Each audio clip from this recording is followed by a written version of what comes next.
आणि आज मी तुमच्या समोर बोलत असताना आता आझाद मैदानावरती महाराष्ट्रामधले लाखो डॉक्टर आलेले आहेत, जे होमिओपॅथिक डॉक्टर आहेत।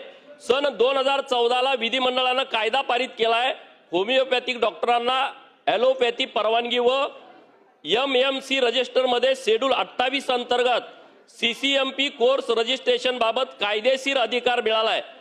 तरी सुद्धा आता 9 जानेवारी 2014 रोजी मंत्रिमंडळानं मंजुरी दिली असताना सुद्धा अजूनपर्यंत त्यांना रजिस्ट्रेशन मिळत नाही।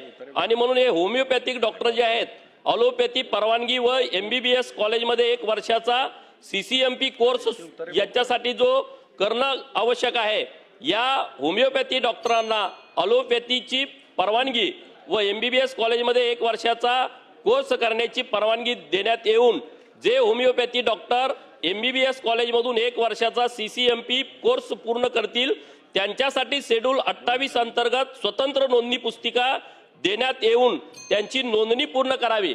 परंतु आता रजिस्ट्रेशन त्यांचं थांबवलंय, त्यासाठी सगळे डॉक्टर हे आझाद मैदानावरती आलेले आहेत। सरकारकडे माझी विनंती आहे की या डॉक्टरांचं जो प्रश्न आहे त्याची चर्चा करून सोडवावी। जत विधानसभा मतदारसंघातले अनेक प्रश्न मांडायचे